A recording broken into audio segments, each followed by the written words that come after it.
Hola a todos, bienvenidos una vez más a una actividad de la comunidad. Primeramente quiero agradecer a todos por estar siempre atentos a las actividades y apoyar. Hoy vamos a tener un tema bastante interesante y es la administración de contenedores con Docker. Andrés Alonso hoy nos va a apoyar en esta actividad. Espero que sea de su interés, que podamos aprender bastante, pues como siempre pasa en todas las actividades que tenemos. Y no le quito más tiempo a Andrés, le cedo la palabra.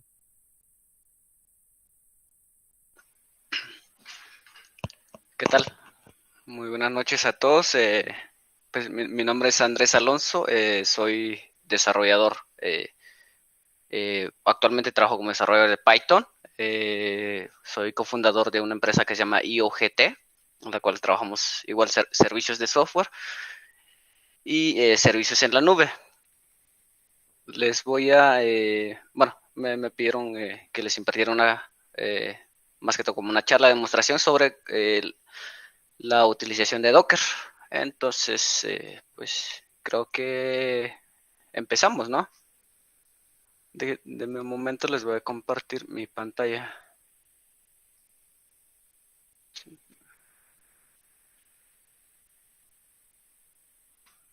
Vamos a ver.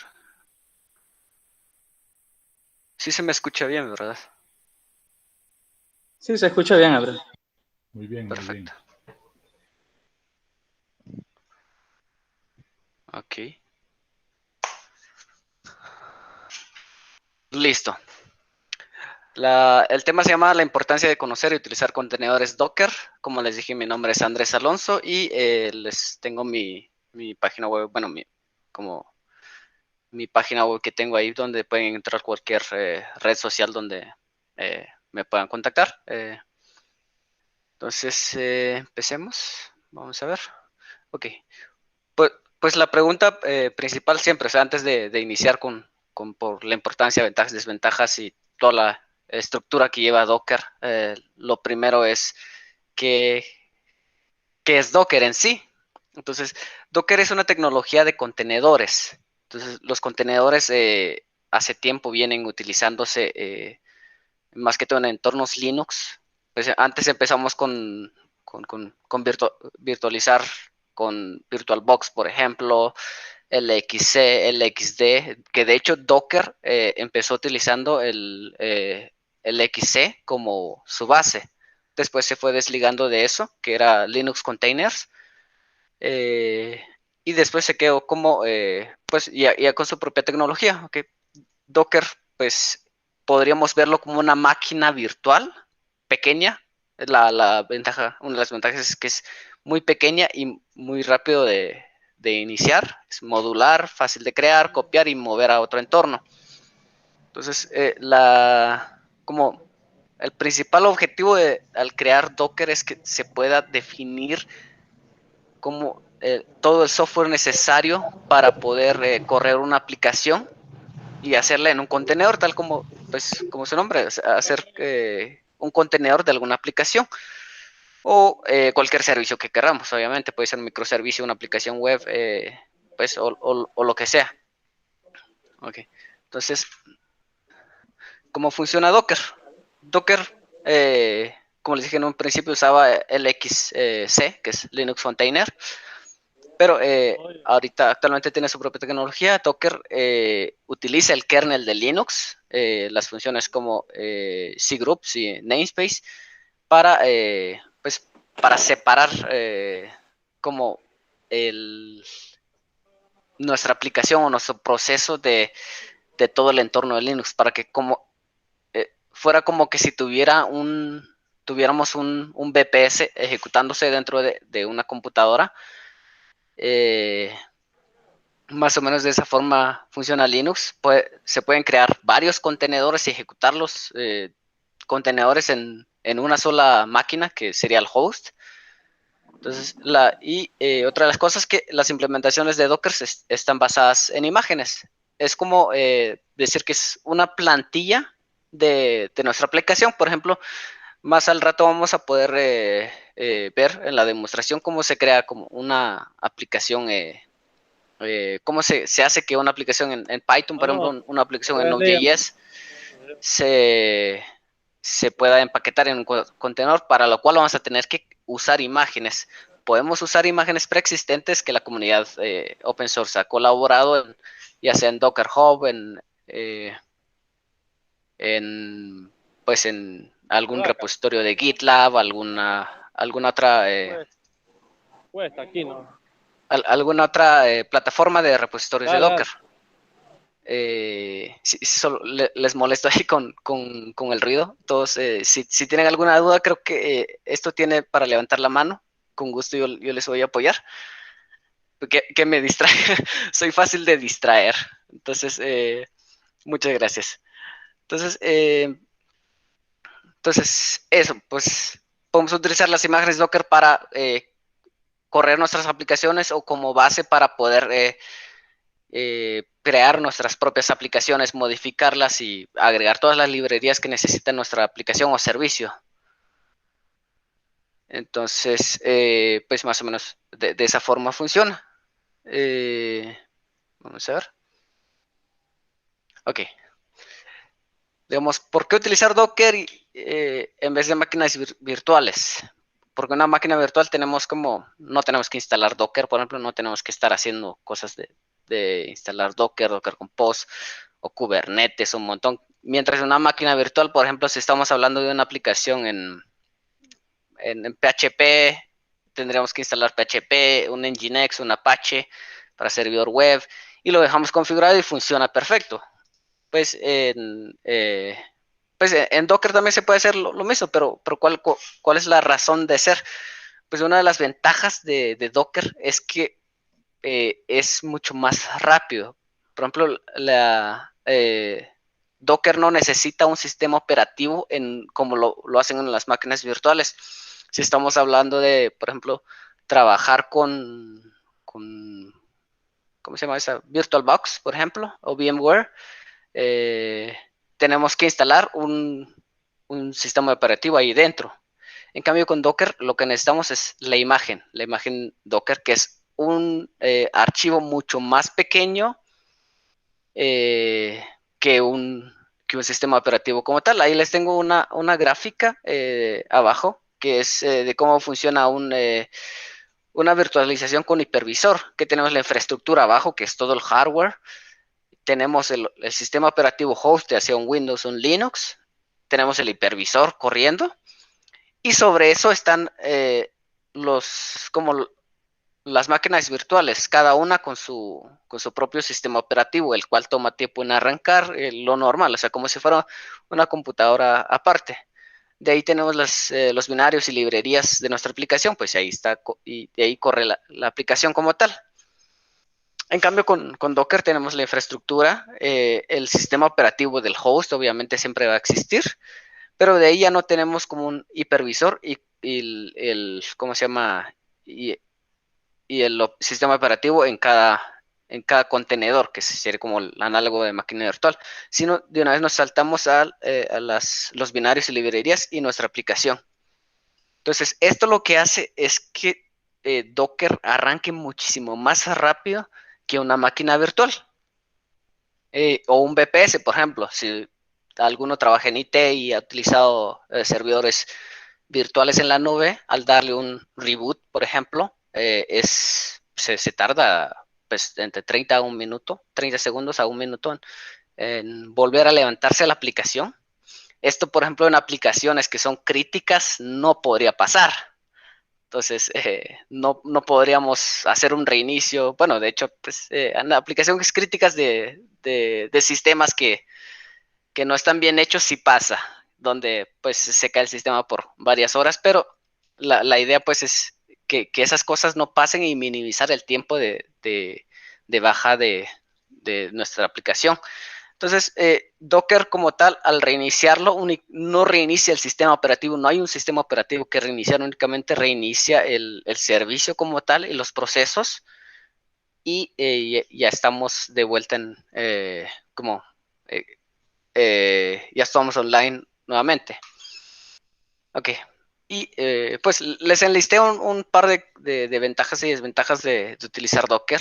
una de las, por ejemplo, la primera, la modularidad, que esto significa que, por ejemplo, si tenemos una aplicación web, digamos que es algo hecho con Java.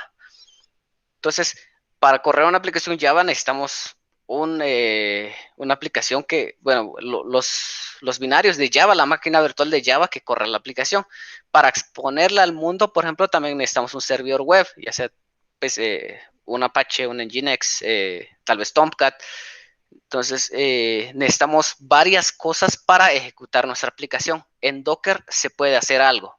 Se puede tomar el binario ejecutándose en un contenedor, que es donde tendríamos la máquina virtual de Java, la JVM, y en otro podemos tener un Nginx, un Apache, que se va a conectar a la aplicación, pero van a ser dos contenedores diferentes.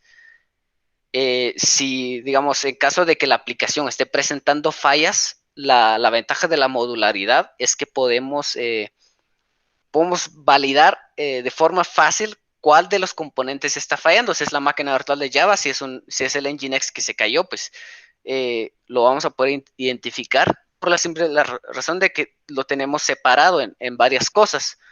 Digamos, una aplicación más grande, por ejemplo, que está hecho en Python, podemos pensar que tenemos un Nginx, el servidor de Python como tal, un Redis, la base de datos. Todo eso no tiene que estar en un solo servidor. O sea, sí puede estar en un solo servidor físico, pero se puede modularizar utilizando Docker, que es un contenedor está corriendo Nginx, un contenedor está corriendo la base de datos, un contenedor está corriendo un Redis y otro contenedor está corriendo la aplicación. Entonces, si existe alguna falla, se puede identificar fácilmente cuál es la falla y se arregla únicamente eso. La otra de las ventajas es el control de versiones de imágenes y capas.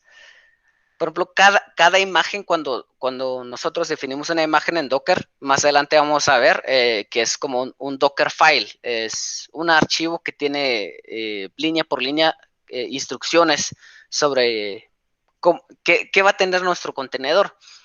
Entonces, la ventaja de esto es que por ejemplo, con el Docker Repository, que está en dockerhub.com, o es hub.docker.com, creo, perdona, ahí, por ejemplo, podemos publicar una imagen como si fuera un repositorio en GitHub o en GitLab, y al cual le podemos ir poniendo versiones. Digamos, esta imagen de mi aplicación es la versión 1. Ok, la publico en un repositorio privado o público. Salieron mejoras o hubieron bug fix, entonces le aumentamos la versión va cambiando. En caso de que se haga un deployment a producción, por ejemplo, y una de las versiones estuvo mal y, digamos, fue un cambio drástico, se hizo un montón de cambios en las librerías o en todo lo que usa la aplicación para correr, lo único que se hace es revertir la versión de la imagen y la nueva versión la antigua versión empieza a correr nuevamente y evitamos reconfigurar todo, por ejemplo, que teníamos. Entonces, el despliegue rápido, que es, como les decía, solo traemos la imagen y se lo ponemos en un servidor y pues en caso de usar algún orquestador, es mucho más fácil. Le indicamos al orquestador, actualiza esta imagen en este repositorio, tómalo y recrea todos los contenedores corriendo. El despliegue es bastante rápido. La portabilidad, las imágenes se pueden tomar de un lado para otro y no hay ningún problema. Entonces, el aislamiento, por ejemplo, que como les decía, cada proceso de nuestra aplicación puede estar separado y esos van a estar separados digamos, del host, en este caso que sería el servidor físico o el laptop si se está haciendo un desarrollo local. Y pues la seguridad, obviamente, aislamiento y la seguridad sí van bastante de la mano porque Docker lo que hace es que utilizando los features de cgroups y namespace del kernel de Linux, aísla las aplicaciones.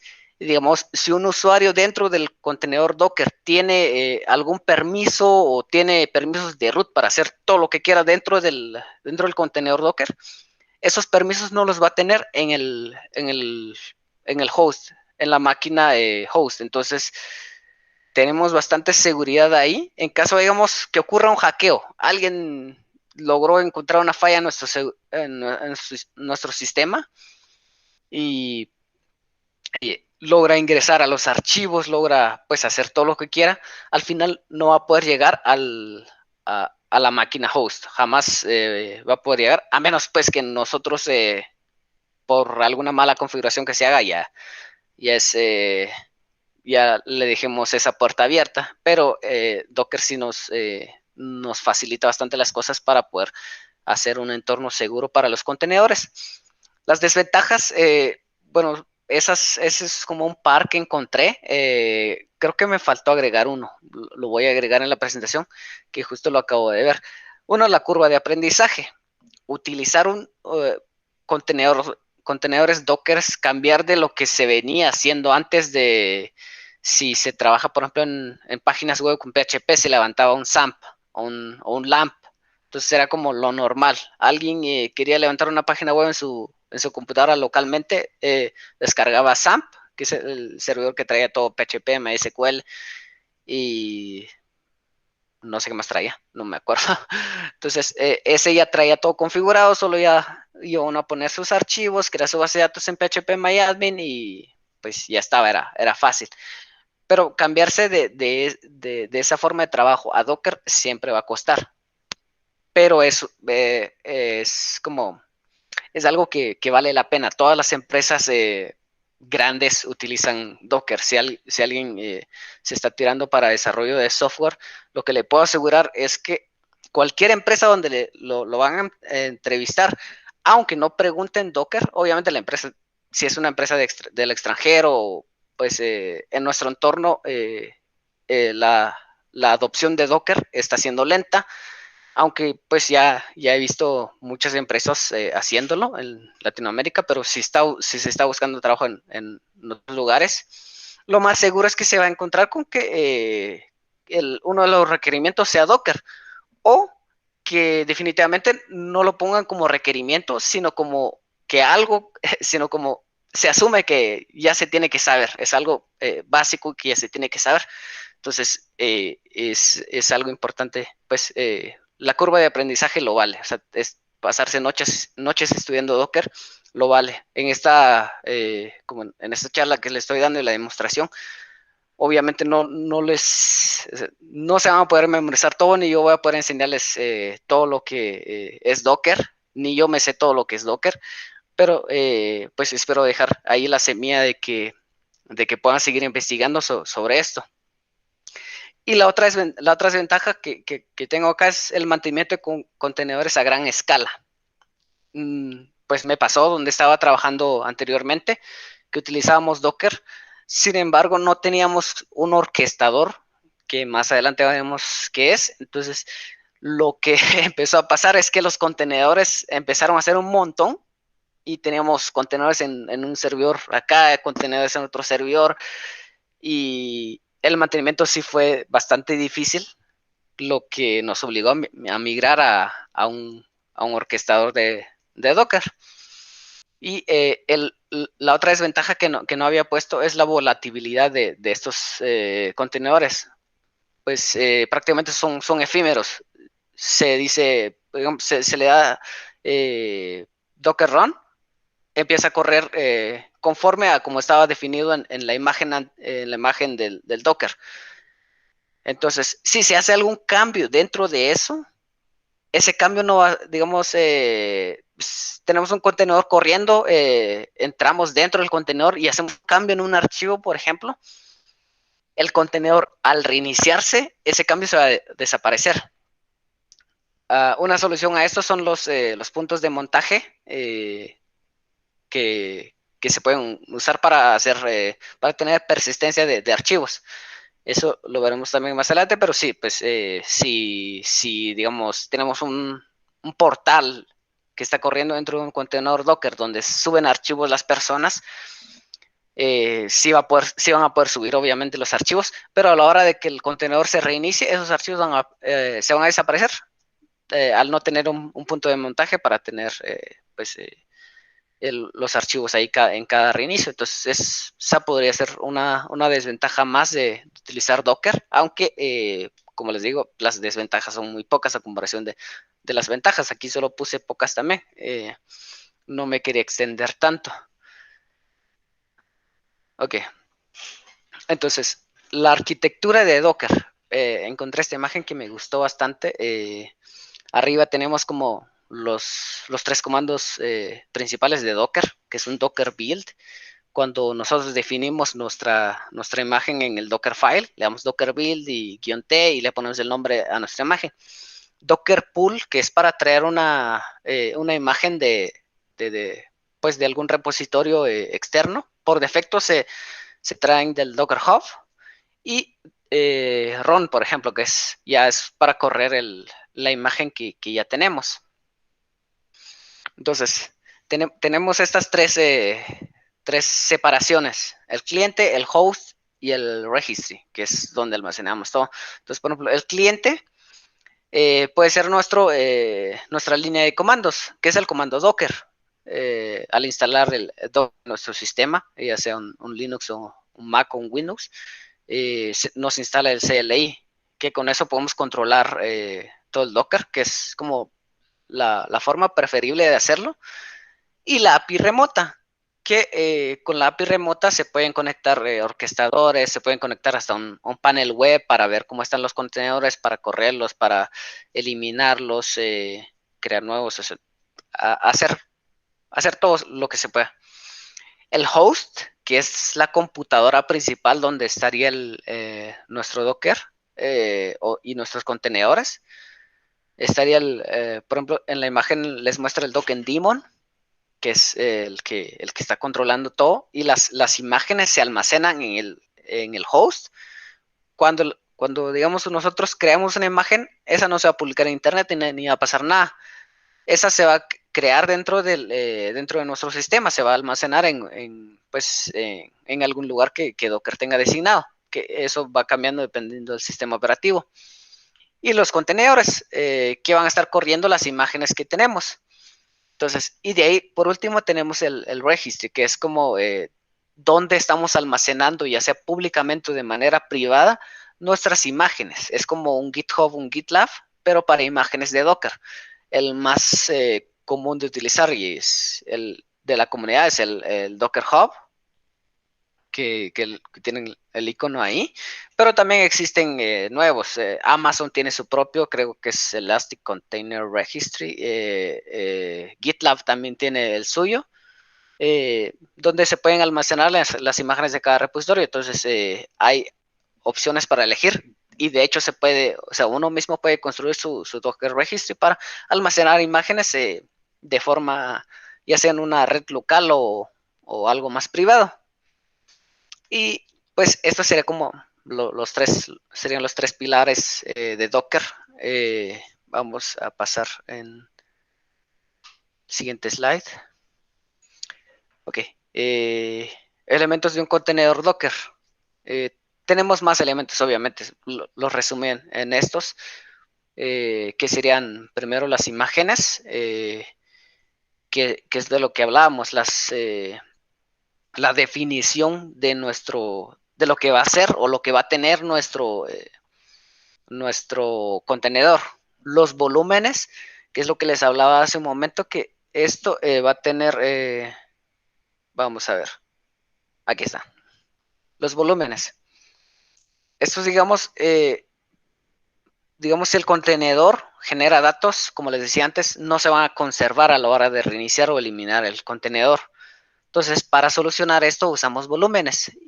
Pues sí, con los volúmenes podemos enlazar montajes, ya sea como un archivo, como un path de nuestro servidor directamente a otro path dentro del contenedor, o creamos un volumen administrado por Docker.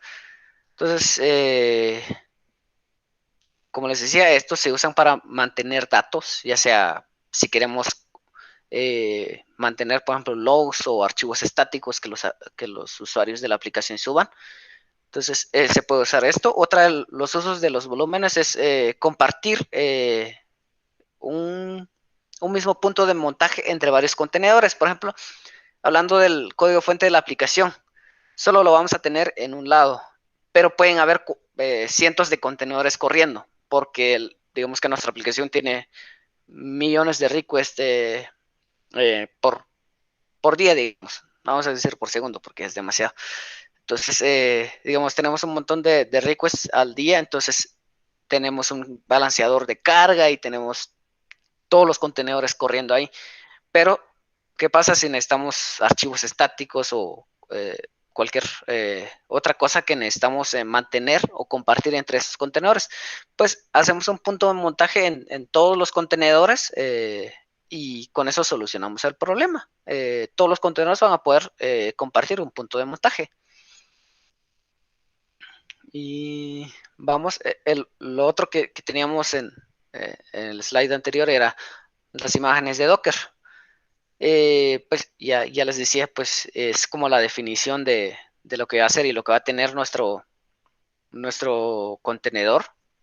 Es básicamente la plantilla y pues es lo principal que se hace cuando uno está empezando a hacer una aplicación que va a correr en un contenedor Docker.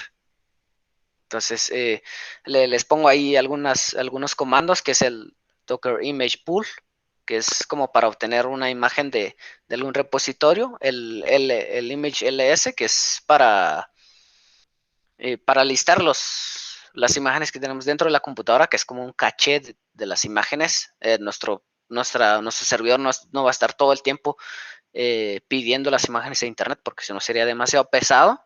Para eso primero se hace el pool para obtener la imagen y ya se caché en el servidor. El image build, que es el que usamos para construir ya la imagen a partir de la definición de un Dockerfile. Y el Docker Image Push, que es para enviarlo, ya sea para un repositorio privado o uno público, para contenedores. Entonces, bueno, otro de los componentes es el Docker Registry, que les comentaba hace ratos. Lo que hace es almacenar básicamente nuestras imágenes y versionarlas. Entonces tenemos el de Docker Hub, tenemos del Amazon ECR, el de GitLab y pues Google también tiene. Entonces hay un montón de repositorios, bueno, de registries de Docker, donde podemos almacenar y versionar nuestras imágenes luego de haberlas construido. Y, ok, entonces lo que les decía hace rato, el Dockerfile es el archivo principal, que es donde está la definición, las instrucciones de todo lo que va a tener nuestra imagen, ya sean bibliotecas, aplicaciones o archivos estáticos, cualquier cosa que nuestro servicio requiera, va a estar definido dentro de eso. Entonces, tengo un ejemplo justo ahí, que es son 4 líneas, que es from. Esa es como la primera línea de cualquier Dockerfile. From Python, ese es, yo quiero la imagen de Python, 2 puntos, y la versión 3.7. Entonces, aquí le estoy diciendo que para mi aplicación voy a obtener la imagen de Python. Al no ser una URL como tal, por defecto lo que va a hacer es ir a buscar esa imagen en el Docker Hub. Entonces, también se puede poner una imagen personalizada ahí con autenticación y, pues, y lo que quieran, o puede ser una URL local. De hecho, no necesariamente tiene que ser una imagen que exista en el Docker Registry o en el Docker Hub, sino puede ser una imagen que localmente construimos y le pusimos el nombre Python. Entonces, la otra instrucción es add y tiene como dos parámetros. El punto al principio, que estamos indicando el directorio actual donde se está ejecutando la construcción del Docker, y /app. /app es como el path donde vamos a copiar esa información hacia dentro del contenedor. Entonces, si dentro de mi proyecto tengo archivos .py o .php o lo que sea, estoy diciéndole que toda esa carpeta la va a copiar a la carpeta app dentro del contenedor. Y obviamente le digo, la siguiente línea es el workdir, que es como donde vamos a estar trabajando, que por defecto sea app/app, y de ahí los comandos que son requeridos. Entonces, que en este caso, como ya tenemos Python instalado en esa imagen, lo único que necesitamos son instalar los requerimientos de Python. Entonces le decimos run pip install -r requirements.txt.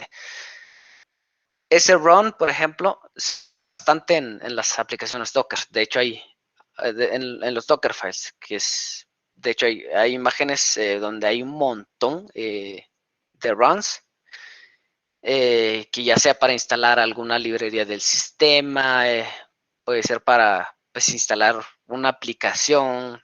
Digamos, si estuviéramos usando un Ubuntu de base, no estoy seguro ahorita si este Python tiene un Debian de base, pero bien podríamos hacer un run apt-get update, run apt-get install, qué sé yo, por ejemplo, Nano, que es el editor de texto.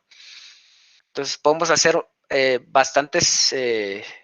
podemos ejecutar bastantes veces esa instrucción de run, y con eso vamos a ir configurando cómo va a ir nuestra imagen de Docker. Entonces, una cosa que hay que mencionar acá es lo que decía al principio de que las imágenes de Docker están versionadas y también están separadas en capas. Por ejemplo, creamos una nueva versión de nuestra aplicación y se agregó un nuevo requerimiento, digamos, de Python. Digamos, estábamos usando Flask en la aplicación, que era un Hello World, y de ahí, pues le agregamos autenticación. Entonces, ya le pusimos en el requirements un TXT. Bueno, dentro del requirements, el JWT, perdón, que es como la dependencia de autenticación por token. Entonces, a la hora de que nosotros ejecutemos el build nuevamente, lo que va a hacer el Docker como tal para construir la imagen es ver, esta línea cambió, no. Esta otra línea cambió, no, utilizo la anterior. Esta siguiente cambió, no, utilizo la anterior. Y la última, que en este caso es donde tenemos nuestra instrucción de instalar los requerimientos, ve que sí cambió, entonces va a instalar, va a crear como la nueva capa solo para esa línea, y va a apilar las demás que ya teníamos. Entonces, la ventaja de esto es que la construcción no sea larga. Por ejemplo, aquí tenemos un Dockerfile pequeño que, pues, o sea, no es nada, pero hay Dockerfiles que son gigantescos. Entonces, si se hace un solo cambio, una línea de cambio, una versión de alguna dependencia del sistema, no se va a volver a construir toda la imagen, sino lo que se va a hacer es ver las capas que cambiaron, pues construir esa capa y utilizar las demás que ya se tenían antes. Entonces, esto lo que va a hacer al final es generar una imagen, pues digamos, completamente nueva, con una nueva versión de nuestro Dockerfile, pero al final solo realizar los cambios que eran requeridos. Entonces, es algo como funciona Git. O sea, cuando uno envía, por ejemplo, un push a Git, no se envía todo el repositorio otra vez. O cuando uno trae los cambios de Git, no se traen pues todos los cambios, únicamente, no se trae todo el repositorio, sino únicamente los cambios. Entonces, pues sería eso. Continuemos entonces. Bueno, otro de los puntos como los componentes de Docker son los orquestadores. Como les dije al principio, manejar Docker así a pura línea de comando funciona, es funcional. No les voy a decir que no se puede usar, pues es funcional. Pero cuando la aplicación se hace demasiado grande, cuando hay demasiados contenedores corriendo, ya se vuelve una tarea bastante tediosa. Entonces, lo que hace un orquestador, por ejemplo, es administrar varios hosts o los hosts que sean necesarios, que en este caso son los servidores donde tenemos Docker. Entonces, podemos tener 100 imágenes de Docker en un host, podemos tener otras 50 en otro, podemos tener otras 200 en otro host. Entonces, digamos que nuestra aplicación es gigante, pues por eso tiene tantas. Entonces, no vamos a poder administrar todo eso. Entonces, lo que se utiliza es un orquestador que se conecta al API de Docker en cada host y lo va a administrar por nosotros, ya sea por una interfaz gráfica o por pues, otra línea de comando o por ejemplo, que sea una definición en un solo archivo donde se defina cuánto puede escalar, cuánto puede bajar la cantidad de contenedores que estamos corriendo para nuestra aplicación. Pues ese sería un orquestador. En estos tenemos el más famoso y creado por Google, que es Kubernetes, que es como el más utilizado. OpenShift, que es de Red Hat, que antes era solo como, si no estoy mal, utilizaba LXC o LXD para trabajar, pero pues ahorita ya es como una solución enterprise para orquestar Docker. Docker Swarm, que también es otro orquestador de Docker que nos permite definir el comportamiento de nuestros servicios y pues se encarga ya de utilizarlo. También este es bueno, creo que los 3 primeros son ¿cómo se llama? Se pueden conectar a varios hosts y administrar varios hosts. Y el otro que es el Docker Compose, que es como la parte más sencilla de todo esto, que es y la más común que se utiliza en desarrollo local, que es un archivo YML donde se define cómo debe comportarse todo ¿cómo se llama? Los servicios de Docker que vamos a querer utilizar y se da un docker-compose up y de ahí configura todo, red, volúmenes de montaje, exposición de puertos y ahí tenemos una pregunta, creo que, bueno, voy a revisar que, ahí está, bueno, tenemos una pregunta ahí. Entonces, bueno, voy a terminar con Docker Compose. Con Docker Compose, como en resumen les decía, así como los demás, definimos cómo se va a comportar nuestros contenedores, ya sean en red, en volúmenes, en escalabilidad, por ejemplo, cualquier cosa que podamos hacer con Docker, pues esos nos permiten configurarlo de una manera mucho más fácil, una sola vez y ya, pues ya solito se orquesta. Entonces, tenemos una pregunta que dice cuál es la mejor forma de hacerlo. Y acá, pues, yo voy a ser un poco imparcial acá porque yo tengo mis favoritos. Para desarrollo local, si se está trabajando de forma local,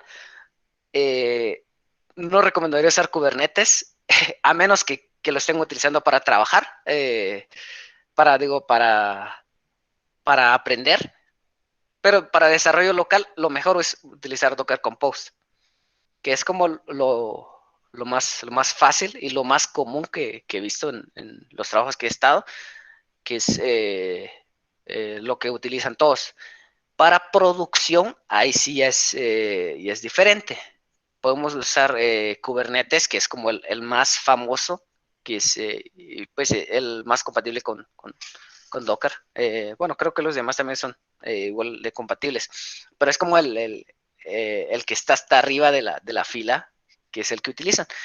Pero eso queda a discreción de las empresas. Yo he utilizado Amazon ECS, Elastic Container Service, que era como algo que se llamaba Fargate antes. También he utilizado Kubernetes. Entonces, como que, pues, o sea, podríamos usar esos dos para producción. OpenShift no lo he usado, bueno, lo trasteé, pero no es algo que yo haya utilizado, entonces no podría decir que es una buena o mala forma de hacerlo. Docker Swarm lo he utilizado, funciona, sí orquesta bien los contenedores, sin embargo, preferiría irme por Kubernetes o por un servicio ya existente en la nube. Entonces, tampoco les voy a decir, miren, monten su propio Kubernetes porque ya es demasiado también, o sea, aparte de que son demasiados contenedores que se pueden administrar, mantener la infraestructura de Kubernetes o digamos, sí, la infraestructura de Kubernetes, pues va a ser un poco complicado y nos estamos complicando más la vida. De hecho, me gusta un video de un chavo que se llama Pelado Nerd en YouTube, donde explica igual, tenía un video de esto, donde hablaba de que en su empresa anterior utilizaban los orquestadores locales, o sea, ellos tenían sus propios servidores, lo instalaban, pero la mejor forma al final terminó siendo utilizar un servicio administrado, ya sea por AWS o Google. Entonces, esos servicios administrados obviamente tienen un costo, pero para un servicio en producción es la mejor forma de trabajarlo, porque ya no nos estamos encargando de mantener la infraestructura de Kubernetes o de OpenShift, por ejemplo, o de Docker Swarm, sino otra empresa lo está haciendo, nosotros solo le damos la definición de nuestros servicios, nuestros contenedores, y eso ya lo trabaja, pues, lo autoadministra, entonces es mucho más fácil el trabajo. Pero para desarrollo local, Docker Compose funciona y pues no hay ningún problema con trabajar eso. Y obviamente son compatibles. No les voy a decir si usan Docker Compose en local, van a terminar usando Docker Compose en producción, porque no. O sea, al final Docker Compose solo va a orquestar la imagen Docker que tenemos. Entonces en Kubernetes le podemos dar esa misma imagen y la va a orquestar. Entonces, así más o menos funcionan estas cosas. Pues no sé si eso resolvió la duda de quién es Renard Galeano. Pero pues igual si tienen cualquier duda ahí pueden levantar la mano, escribirlo en el chat.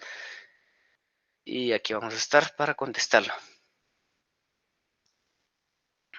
Ok, entonces el que vamos a ver ahorita es Docker Compose. No me voy a meter a Kubernetes, a OpenShift, a Docker Swarm, que son un poquito más complejos. Pero para empezar, Docker Compose es un buen punto de salida.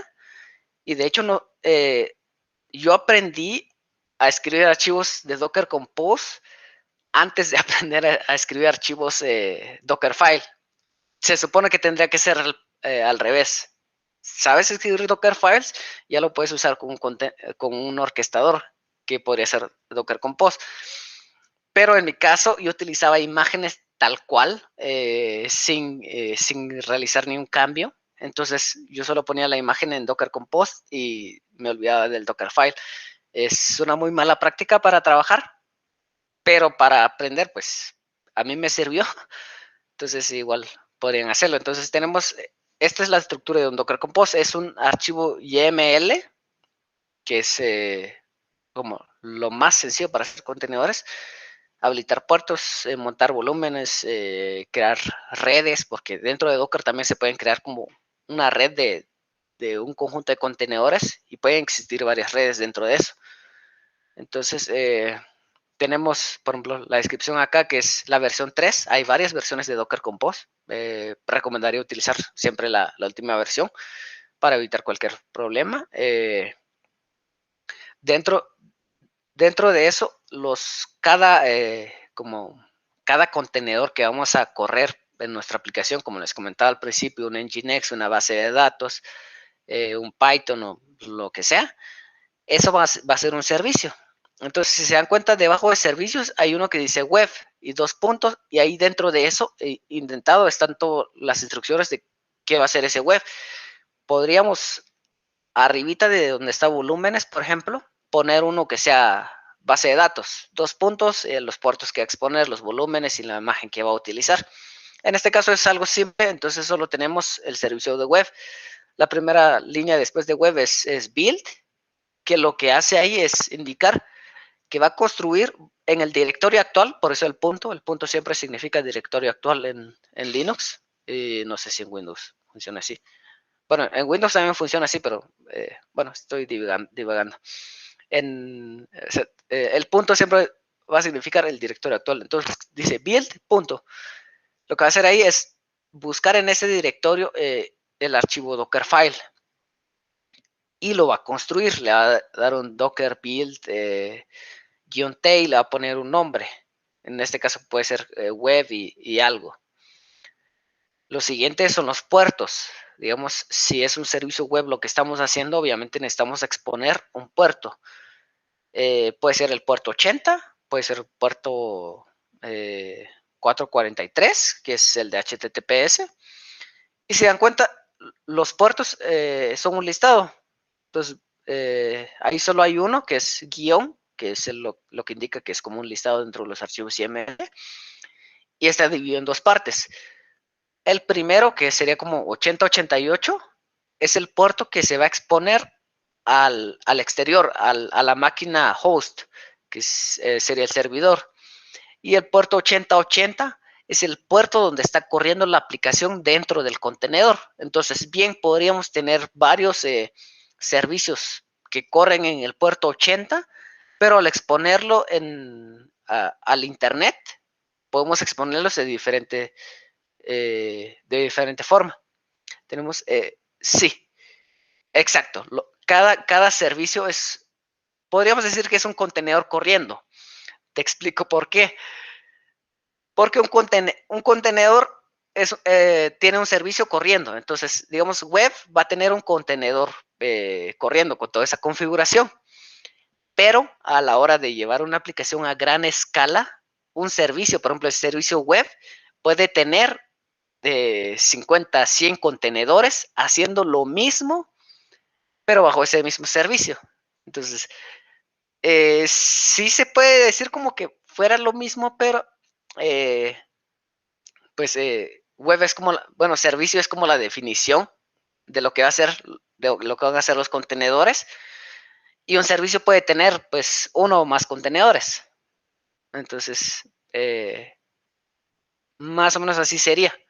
Pero sí, al inicio es como un servicio, un contenedor. Entonces, al principio, cuando uno desarrolla local, pues sí puede parecer bastante análogos. Pero sí, cuando sea producción, cuando hay un autoescalado, cuando hay un montón de factores más grandes, sí, un servicio puede tener un montón de contenedores. Entonces, luego de ahí tenemos los volúmenes, como les digo, los contenedores Docker son efímeros. Definimos la estructura, lo que va a tener al principio, y de ahí no hay cambios. Si hacen algún cambio en el código dentro del contenedor, al reiniciar, se muere. Vuelve a como estaba la definición de la imagen, que es lo que se construyó en el Dockerfile. Entonces, lo que se hace acá es montar un volumen. Y hay dos formas de montar los volúmenes. Si se dan cuenta, ahí hay uno que dice guión, punto, dos puntos code. Entonces lo que estamos haciendo ahí es el punto, como les dije, este directorio se va a montar dentro del /code, que sería dentro del contenedor. Entonces, y la siguiente forma, si se dan cuenta, dice low volume 01, pero ese no tiene un punto, no aparece un path válido de Linux, y se va a montar dentro de var log. Pero si nos damos cuenta abajo, hay una parte que dice volúmenes. Entonces, y está creando un log volumen 01. Entonces, ese es como un volumen administrado por Docker, y el otro estamos montando un directorio tal cual dentro del contenedor. Entonces, la diferencia es que en el montaje o sea, desde un path, por ejemplo, que es un directorio válido, ya conocemos dónde está. La ventaja es que sabemos dónde están los archivos, y podemos copiarlos y sacarlos de ahí. También podemos hacerlo con los volúmenes administrados por Docker, lo único que hay que buscar dónde se están guardando. Y pues podemos exportar los volúmenes también. La otra ventaja de usar volúmenes administrados por Docker es que se pueden exportar, por ejemplo, a un archivo GZ, que es como comprimido, y se puede mandar a otra computadora. Pero sí es como cuestión de gustos utilizar esos. Ok, creo que eso sería la parte de de la parte teórica. Solo si me dan un minuto, así configuro, abro mi entorno para trabajar en la parte práctica, bueno, la parte demostrativa. Entonces, denme un minuto y ahorita regreso con ustedes.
Creo que Sandra tenía levantada la mano.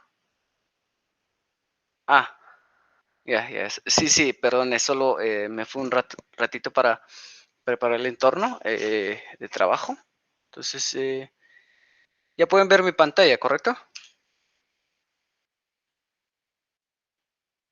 Sí, Andrés. Muchas gracias ahí. Ok, entonces, Listo. aquí tengo mi Visual Studio Code vacío, sin nada. Entonces lo que vamos a hacer ahorita es tratar de hacer una aplicación con Python. Igual podría ser cualquier aplicación, puede ser con Node.js, puede ser con Java, pero pues, actualmente trabajo con Python, entonces creo que para tratar de hacerlo bien lo voy a hacer con Python.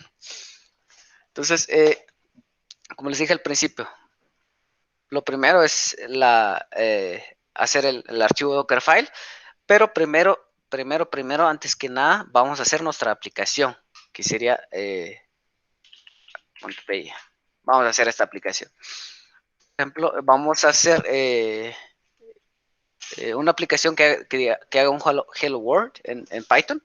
Entonces, para eso vamos a necesitar un Flask, por ejemplo. Flask es como un servidor web de Python, bastante ligero.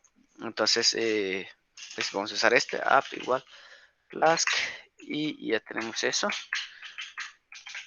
Entonces, vamos a crear una función, que sería la ruta.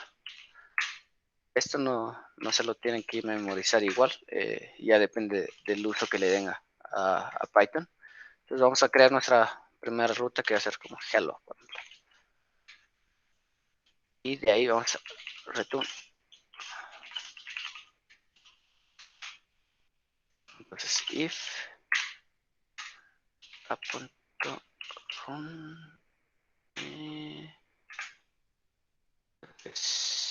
vamos a poner debug true y host 0. No, esto creo que es un string. Los requerimientos, vamos a crear nuestro archivo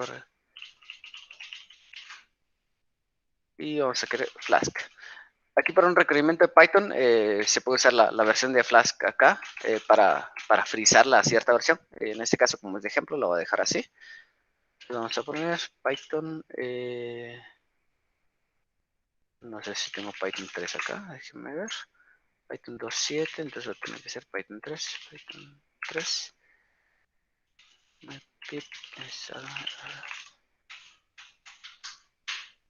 Sí, estoy instalando los requerimientos. Solo puse Flask y me está instalando un montón de cosas, pero bueno. Entonces, ya teniendo eso, en teoría debería poder hacer, si lo hice bien, posiblemente no, Python 3 app.py y sí, por alguna cosa extraña sí lo puede hacer. Les voy a compartir, ahorita me les voy a compartir toda la pantalla. Permítanme.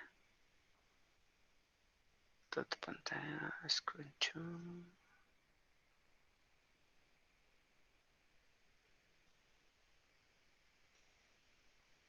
Ok.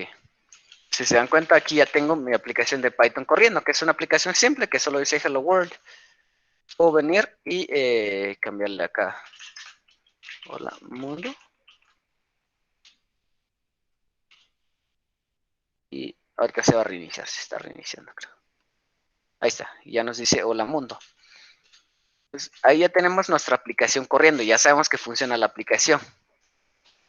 Entonces voy a parar esto. Ahí lo que vamos a hacer es que, si se dieron cuenta, yo instalé los requerimientos de Python utilizando este comando. Estos requerimientos se instalaron en mi computadora. Bien, pude haber hecho un entorno virtual de Python, que Python sí lo puede manejar así, pero vamos a hacerlo ahorita con Docker, que es lo que nos interesa. Entonces, lo primero era un Dockerfile, es el archivo donde donde definimos como la estructura y la imagen base de nuestro de nuestra imagen, como por así decirlo. Entonces, lo primero, from. Entonces, ¿de dónde queremos obtener la imagen? Pues ya hay imagen de Python en el Docker Hub 3.7. Que si vienen acá, por ejemplo, por si se preguntan dónde encontrar esas imágenes, acá. Bueno, vamos a buscar Python. Y aquí están, Python, imagen oficial. Entonces, si se dan cuenta que hay un montón de sabores de Python, yo estoy usando Python 3.7, hay 3.11, 3.10, 3.9, bueno, hay un montón. Y aquí nos dice cómo utilizarlo, qué arquitecturas se soportan, AMD 64, pues ARM también, funcionaría en Raspberry Pi. Y pues aquí nos dice el Dockerfile como tal. Vamos a hacer caso y vamos a copiar ese Dockerfile. Y estamos usando 3.7, ¿verdad? Pues, si se dan cuenta que el workdir lo está poniendo a user src app. Esto no es como una ley escrita, pues, o sea, podemos bien ponerlo aquí, app, y ya. Entonces, por ejemplo, aquí estamos... Ok, aquí estamos copiando los requerimientos. Aquí, si se dan cuenta, aquí lo que está haciendo es copiar únicamente este archivo, porque es el único que va a necesitar. Entonces lo copia y ejecuta esto. De ahí es cuando copia toda la aplicación, que puede ser punto, que significa toda la carpeta. De hecho, hasta va a copiar el mismo Dockerfile. Entonces, podemos poner app.py y vamos a copiar únicamente la aplicación. Entonces, venimos acá, le vamos a poner Python app y ahí estamos. Nuestra imagen base, que es Python, workdir, que sería /app. Estamos copiando el archivo de requerimientos, que es este. Y aquí con esto instalamos pues los requerimientos de Python. Esta opción, por ejemplo, la podemos quitar, pero está ahí para no cachear los requerimientos, porque no los vamos a volver a utilizar dentro del contenedor, sino solo cuando se construyen. Copiamos la aplicación y la ejecutamos. Vamos a probar. O sea, docker build-t le vamos a poner acá. Le vamos a poner. No, perdón. Es docker image build app y punto. Creo que así era. Ahí está. Entonces ahí está haciendo el build. Está ejecutando el pip. Ahí está. Ya lo tenemos. Entonces, docker run. ¿Cómo era esta cosa para...? Vamos a ver. Para exponer los puertos, justo se me acaba de ir. Ahí está. Docker run.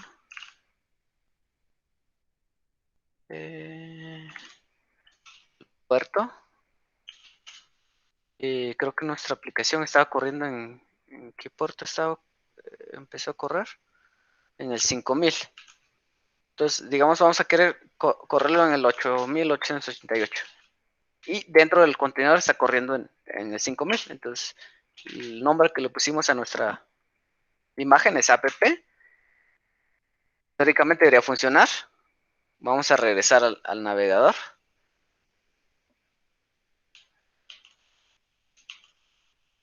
Localhost.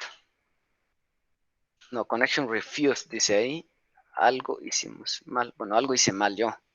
Ustedes no hicieron nada mal ustedes, no se preocupen. Perdón. Yo le puse que fuera en el 8888 porque le quería cambiar el puerto. Entonces, si se dan cuenta, ya tenemos la aplicación aquí corriendo en Python. Entonces, otra forma de correrlo es utilizar el Docker Compose. Vamos a crear el Docker Compose YML, que en este caso es como nuestro orquestador de desarrollo. Le ponemos acá la versión que va a ser 3. Services. Y solo vamos a tener, por ejemplo, web. O podemos ponerle app. ¿Qué va a hacer? Va a ser un build de la carpeta esta y el puerto va a ser un y al 5000 dentro del contenedor. Volúmenes no vamos a necesitar acá. Realmente podemos crear una carpeta acá que se llama files. No, ese fue un archivo, no fue una carpeta. Okay. Digamos, y lo podemos montar acá con volúmenes y que sería file.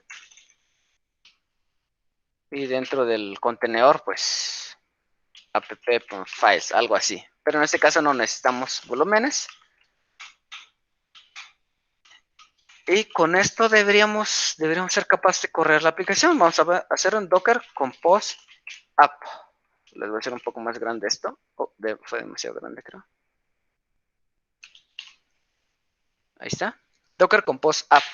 Obviamente antes hay que instalar el Docker Compose. Hay que instalar...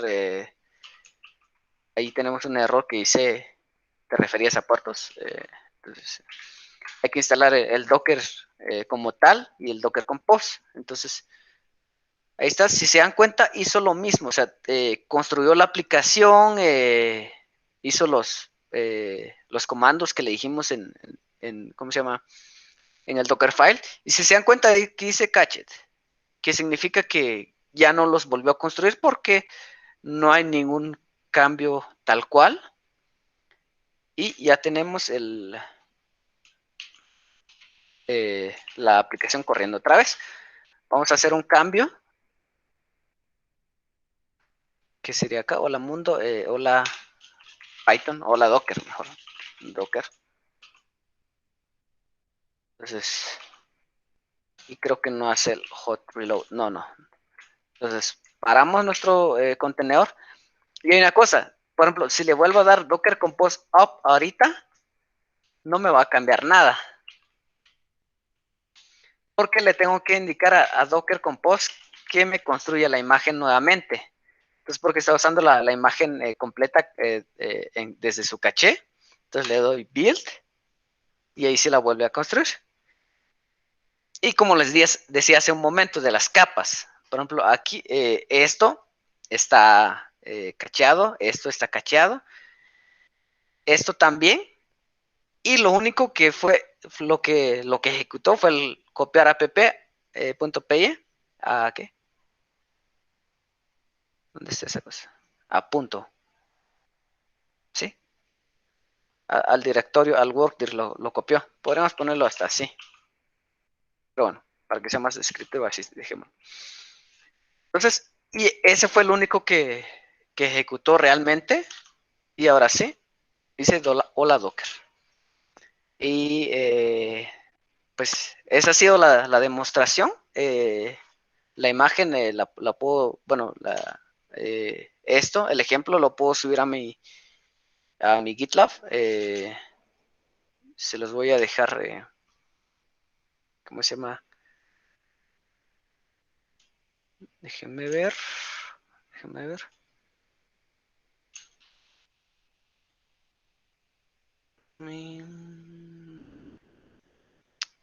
Permítame un momento. Ok. Ahí está. Ok. Ahí está mi GitHub. github.com /alonsolu. De hecho, con el usuario @alonsolu me pueden encontrar en Twitter, en LinkedIn, en casi que todos. Andrés, disculpa, si serías muy amable de compartirlo en el chat, por favor. Claro que sí, yo se los comparto. Y mi usuario, si me quieren buscar ahí en casi todas las redes sociales, aparezco con ese usuario. Entonces, me pueden contactar con cualquier duda. Siempre estoy dispuesto a apoyar. lo que digo siempre es, si estás haciendo algo y pues te trabaste, no sé, tienes un error que no te está dejando continuar, con gusto yo los ayudo. Sin embargo, no voy a venir y, por ejemplo, hacer todo desde el principio. Mi tiempo no me lo permite, pero con errores específicos yo con gusto estoy ahí para ayudarles. De hecho, me pueden encontrar también en Telegram con ese mismo usuario para que me puedan contactar y escribir de forma más personal. Entonces, creo que damos tiempo a las preguntas. Así estaba el programa, si no estoy mal. Entonces, ustedes si tienen más preguntas, díganlas. Tienen el tiempo libre. Bueno, aprovechemos este momento, muchachos, si tienen alguna consulta que ahí la tenían guardadita, aprovechemos este momento. Ya vamos finalizando, estamos en la parte de preguntas y respuestas.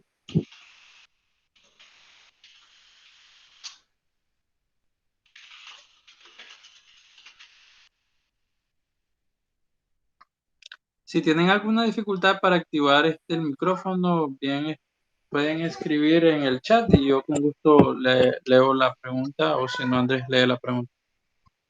Claro.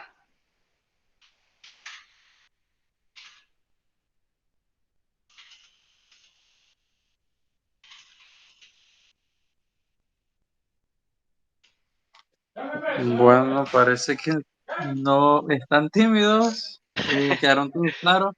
Pero bueno, la verdad que, como venía comentando Andrés, si al inicio, cuando vas a trabajar con Docker, si vas a encontrar las piedritas, pero de eso se trata. Hay algo importante de que sí hay bastante documentación.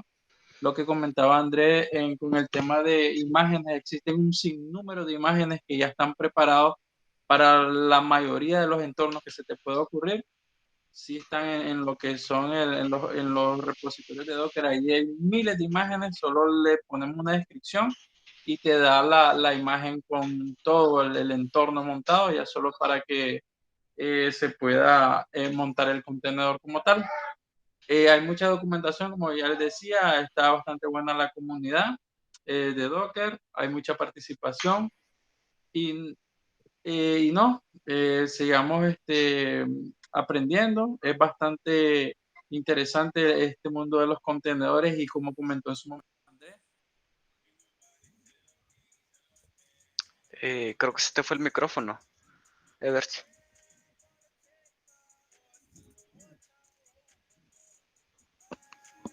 Aló, a ver, se te cayó la llamada, a ver. Sí, como que se le apagó el micrófono.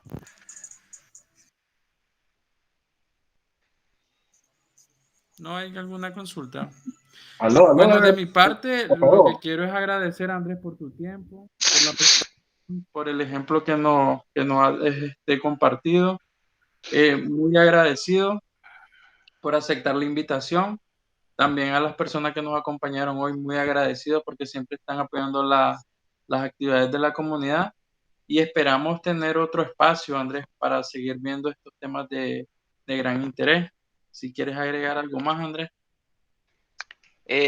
Pues nada, bueno, lo que quería agregar es que en el chat les dejé el repositorio del ejemplo que acabamos de ver. Ese lo pueden utilizar para trabajar. No puse mayor instrucción ahí. Quizá en un rato lo actualizo para ponerle un README más, pues, que les sirva para que puedan trabajar. Los slides, si quieren, igual se los voy a poner en el repositorio de la presentación para que lo tengan ahí en el README, para que puedan checarlo nuevamente. Y cualquier cosa, como les digo, estamos a la orden para la comunidad, o ya sea si alguno de ustedes es desarrollador de software, pues yo me especializo actualmente en desarrollo en Python, pero también sé desarrollar en Node.js y en PHP. Cualquier cosa, cualquier apoyo a la comunidad, estamos acá. Y nada, más que todo eso, estamos a la disposición de cualquier apoyo.